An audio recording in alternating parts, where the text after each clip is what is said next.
ओम शांति। आज 28 जून 2023 की साकार मुरली। आज बाबा ने कहा, मीठे बच्चे, अब पुण्यात्मा बनने के लिए परम शिक्षक की शिक्षाओं को धारण करो। पाप कर्मों के खाते को योग द्वारा चुकता करो। प्रश्न, मोस्ट वीडियोड बाप में भी कई बच्चों को कभी कभी संशय उठ जाता है, क्यों और कब? उत्तर, बच्चे जब किसी की बातों में आ जाते, संगदोष में आने से ही संशय उठता है। यहाँ से बाहर गए तो यहाँ की यहाँ रही, ऐसा भूल जाते। जो अपनी खुश खैरापत का समाचार भी नहीं देते, क्लास में भी नहीं जाते, मुरली भी नहीं पढ़ते। इसलिए बाबा कहते, बच्चे इस संगदोष से बहुत सावधान रहना, कभी भी किसी की बातों में नहीं आना। गीत है इस पाप की दुनिया से। ओम शांति। अभी परम शिक्षक यह पाठशाला चला रहे हैं। यह तो समझाया गया है वह परम पिता है तो परम शिक्षक भी है। तुम बाप के बनते हो। इस समय बाप जो तुम्हारी परवरिश करते हैं वही शिक्षक बन तुम बच्चों को शिक्षा दे रहे हैं। तुम जिस पाप की दुनिया में रहे हुए हो, फिर तुमको पुण्यात्माओं की दुनिया में ले जाने की शिक्षा दे रहे हैं। यह है पाप आत्माओं की दुनिया। सबसे जास्ती पाप कराने वाली माया रावण है। सबसे बड़ा पाप है एक दो को पतित बनाना। एक ही जन्म के लिए आत्मा को पावन बनाने का पाठ पतित पावन बाप का है। जब वो गॉड फादर कहते हैं तो आंख जरूर ऊपर करते हैं, फिर कह देते हैं परमात्मा सर्वव्यापी है।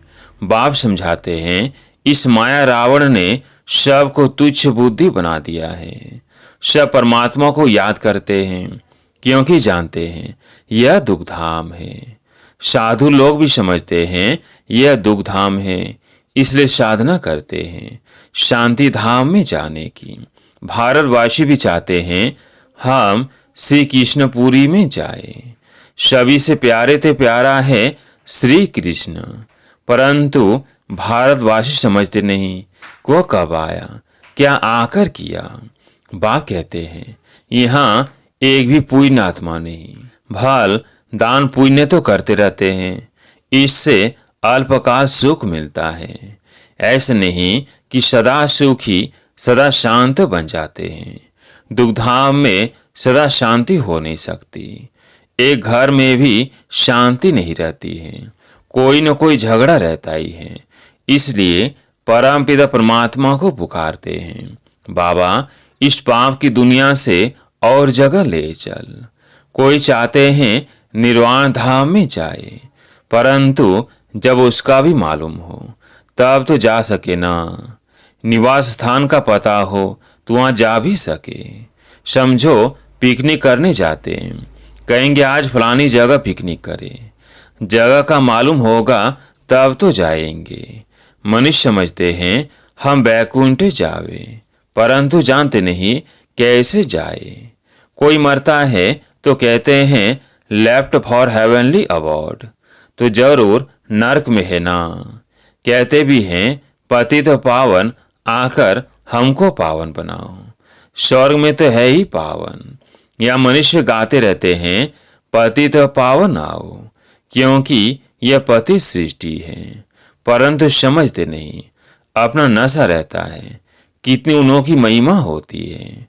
कोई बड़ा आदमी मरता है तो कितना उनका करते हैं, कितनी उनकी महिमा होती है।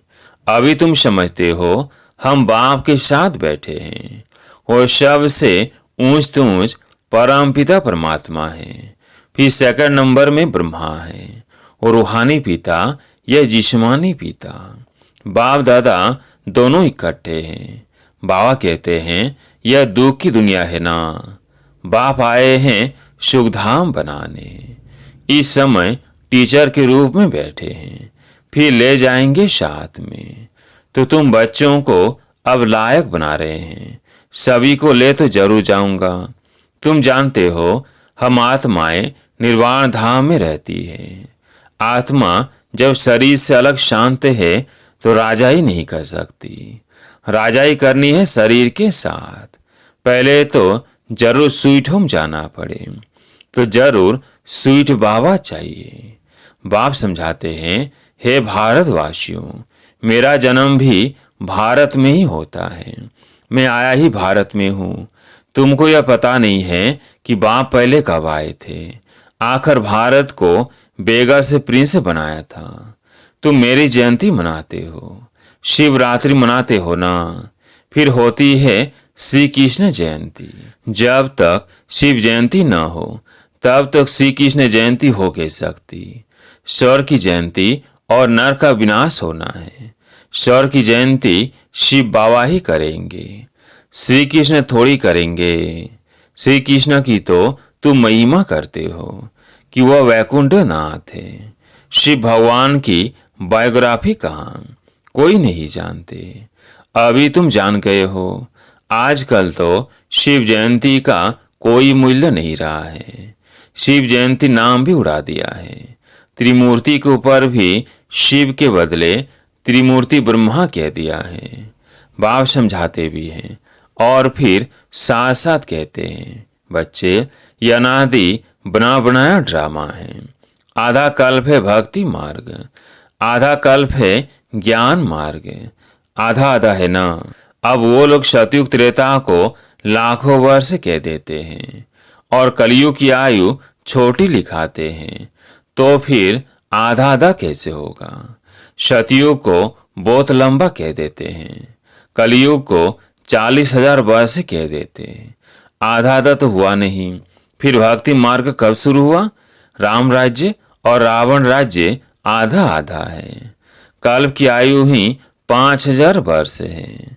4 हिस्से का भी महत्व है।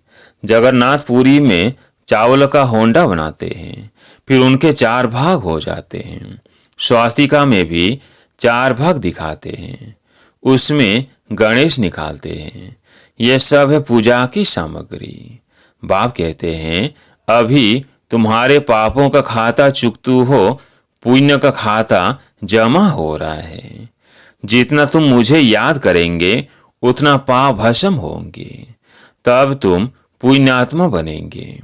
गंगा स्नान करने जाते हैं पवित्र बनने के लिए, फिर आकर अपवित्र बनते हैं, परंतु यह भी और कोई समझा नहीं सकते। बाप फिर भी बाप है, बाकी तो सब भाई भाई हैं। आत्मा के रूप से सब भाई भाई हैं। भाई को भाई से कोई प्रकार का वर्षा मिल नहीं सकता। वर्षा मिलता ही है बाप से। बाप एक है, इसमें कंबाइंड है। वो हम आत्माओं का बाप और यह फिर है मनुष्यों का प्रजापिता है ना। अभी तुम जानते हो कि हम इस पाप की दुनिया से सुखधाम में जा रहे हैं। श्रीमत से हम श्रेष्ठ अर्थात ब्राह्मण से देवता बनते हैं। वर्ण भी भारत के साथ ही लगते हैं और धर्मों के साथ वर्ण नहीं लगते हैं। ब्राह्मण वर्ण, फिर देवता वर्ण, फिर क्षत्रिय वर्ण, यह ऑल राउंड हुआ ना। औरों को इन वर्णों में नहीं ला सकते। विराट स्वरूप में भी ये वर्ण दिखाते हैं। ब्राह्मण वर्ण ही ईश्वरीय वर्ण है, जिसमें तुम आकर बाप के बच्चे बनते हो। प्रजापिता ब्रह्मा के बच्चे तुम भी के हो।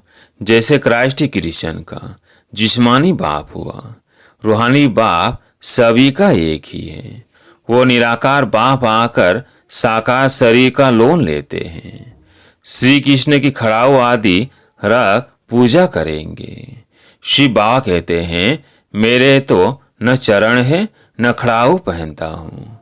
हम माताओं को अपने चरणों पर कैसे झुकाऊंगा। बाप जानते हैं बच्चे बहुत थके हुए हैं।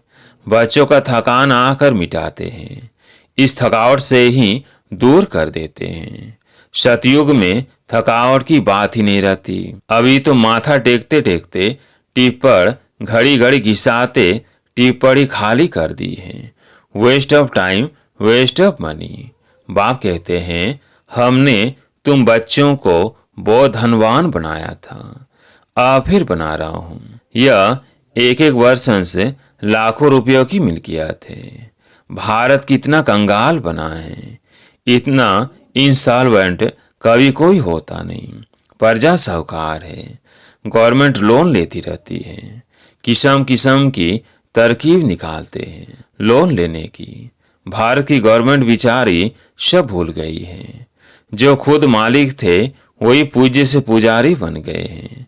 अब समझते हैं बरोबर हम सो देवी देवता थे, विश्व के मालिक थे। हम सो इस समय ईश्वरीय संतान ब्राह्मण कुलभूषण है। फिर हम सो देवता वर्ण में आएंगे, फिर क्षत्रिय वैश्य शूद्र वर्ण में आएंगे, फिर ब्राह्मण बनेंगे।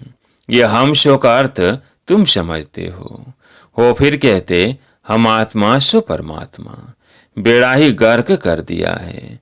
मनुष्यों को यह भी पता नहीं कि स्वर्ग कहाँ है। कहते हैं स्वर्गवासी हुआ अथवा ज्योति जो समाया। आत्मा को भी मॉडल बना देते हैं। बुद्धू बुद्धि है ना, यह भी ड्रामा बना बनाया है। यह लड़ाई शुरू हो जाएगी, फिर बहुत त्राही त्राही करना पड़ेगा। ये सीन भी ब्राह्मण बच्चे ही देखेंगे, सो भी जो पक्के सर्विसुल बच्चे होंगे। साक्षात्कार भी पहाड़ी से होता है। तुमने नाटक देखा होगा कैसे विनाश होता है। आग लग रही है, मूसलाधार बरसात पड़ रही है, अनाज नहीं मिलता। कहते हैं शंकर के आंख खोलने से विनाश हो जाता है। यह तो गायन है, इसमें आंख खोलने की तो कोई बात ही नहीं। यह तो ड्रामा की भावी है। बाप आकर नई दुनिया बनाते हैं। अब दुनिया बदल रही है, तुम नई दुनिया के लिए पुरुषार्थ कर रहे हो। फिर भी माया कितनी दुस्तर है। ऐसे बाप के बनकर फिर छोड़ देते हैं, जाकर बदनामी करते हैं। बड़े अच्छे अच्छे बच्चे थे, आज है नहीं। बिड़बेड़ बाप या बिड़बेड़ पति होता है तो हफ्ते हफ्ते पत्र जरूर लिखते हैं। बच्चा बाप को पत्र लिखते हैं खुश खराबत का। यहाँ से जाते हैं तो माया एकदम नाक से पकड़ लेती है। धनवान है तो माया बड़ा जोर से थप्पड़ मारती है। गरीब को इतना नहीं। बाबा नाम नहीं लेते हैं। बाप दादा पास आए, कितनी सेवा की, कोई ने कुछ बोला, संशय आया, खलास। न चिट्ठी न क्लास में जाना, खत्म हो जाते हैं। जैसे गर्भ में बच्चे को सजा मिलती है। कहते हैं फिर हम जेल बर्ड नहीं बनेंगे, हमको बाहर निकालो। फिर बाहर आने से संदोष में आ जाते हैं, वहाँ की वहाँ रही। वैसे ही यहाँ से घर में गए खलास, यहाँ की यहाँ रही। यहाँ तो बड़ा मजा आता है। यहाँ तो कोई मित्र संबंधी आदि है नहीं। शूद्र कुल में गए और माया घसीट लेती है। माया तुम बड़ी जबरदस्त हो, जो तुम मेरे को याद करना भुला देती हो। ज्ञान भी भूल जाते हैं। अभी वही बाप टीचर बनकर पढ़ा रहे हैं। मनुष्य भगवान को ही धर्मराज समझते हैं। कहते हैं भगवान ही सुख दुख देते हैं, दुख मानस सजा। बाप कहते हैं मैं दुख नहीं देता हूँ। एक तो रावण तुमको दुख देता है, दूसरा फिर गर्भ जेल में धर्मराज तुमको सजा देते हैं। जो पाप किए हैं उनका साक्षात्कार करा देते हैं। सतयुग में तो गर्भ महल होता है अथवा क्षीर सागर दिखाते हैं। क्षीर सागर में श्री कृष्ण अंगूठा चूसते मजे में पीपल के पत्ते पर बैठता है, वह गर्भ सागर। द्वापर कलयुग में गर्भ जेल रहता है। अंदर पापों की बहुत सजा मिलती है। माया का राज्य है ना, 63 जन्म गर्भ जेल में जाना पड़ता है। फिर वहां गर्भ महल में 21 जन्म बड़े आराम से रहते हैं। कोई पाप होते नहीं जो त्राही त्राही करनी पड़े। यह तुमको बाप टीचर सदगुरु समझा रहे हैं। तुम समझते हो हम भी बुद्धू थे, अभी समझदार बन रहे हैं। जब मनुष्य पतित बन पड़ते हैं तब बाप एक ही बार आकर पावन बनाते हैं। अभी तुम बच्चे सुदर्शन चक्रधारी बने हो। वो चक्र का अर्थ थोड़ी जानते हैं। समझते हैं पांडवों कौरवों की लड़ाई चली तो श्री कृष्ण ने यह चक्र फिराया विनाश के लिए। आदि आदि बहुत ही दंत कथाएं लिख दी है। ऐसे है नहीं, हमको भी सृष्टि चक्र के आदि मध्य अंत का नॉलेज मिला है। सुदर्शन चक्रधारी बनने से फिर चक्रवर्ती महाराजा महारानी बनते हैं, सारे विश्व के मालिक बनते हैं। प्रजा भी मालिक ठहरी ना। अभी प्रजा भी कहेगी हम भारत के मालिक हैं, यथा राजा रानी तथा प्रजा। परंतु राजा और प्रजा में फर्क तो है ना, वह अभी सारा पढ़ाई से पता पड़ता है। अच्छा, पति से पावन बनाने वाले माता पिता बाप दादा का पति से पावन बनने वाले बच्चों को याद प्यार और गुड मॉर्निंग। रूहानी बाप की रूहानी बच्चों को नमस्ते। हम रूहानी बच्चों की रूहानी बाप दादा को याद प्यार गुड मॉर्निंग नमस्ते नमस्ते। धारणा के लिए मुख्य सार। पहला पॉइंट है, स्वीट होम में जाने के लिए बहुत बहुत स्वीट बनना है। कभी भी संग दोष में आकर बाप को भूलना नहीं है, संशय नहीं उठाना है। दूसरा पॉइंट है, अंतिम विनाश की सीन देखने के लिए पक्का ब्राह्मण सर्विसुल बनना है। बाप का बनकर बाप की बदनामी नहीं करानी है। आज प्यारे मीठे बाबा का वरदान, दिव्य बुद्धि और रूहानी दृष्टि के वरदान द्वारा नंबर 1 लेने वाले श्रेष्ठ पुरुषार्थी भव। दिव्य बुद्धि और रूहानी दृष्टि के वरदान द्वारा नंबर 1 लेने वाले श्रेष्ठ पुरुषार्थी भव। हर एक ब्राह्मण बच्चे को दिव्य बुद्धि और रूहानी दृष्टि का वरदान जन्म से ही प्राप्त होता है। यह वरदान ही ब्राह्मण जीवन का फाउंडेशन है। इन्हीं दोनों बातों के आधार पर संगम योगी पुरुषार्थियों का नंबर बनता है। इन्हें हर संकल्प, बोल और कर्म में जो जितना यूज करता है उतना ही नंबर आगे लेता है। रूहानी दृष्टि से वृत्ति और कृति स्वतः बदल जाती है। दिव्य बुद्धि द्वारा यथार्थ निर्णय करने से स्वयं, सेवा, संबंध, संपर्क यथार्थ शक्तिशाली बन जाता है। स्लोगन, फीचर्स में रूहानियत की झलक तब आएगी जब संकल्प, बोल और कर्म में पवित्रता की धारणा होगी। फीचर्स में रूहानियत की झलक तब आएगी जब संकल्प, बोल और कर्म में पवित्रता की धारणा होगी। अच्छा, ओम शांति।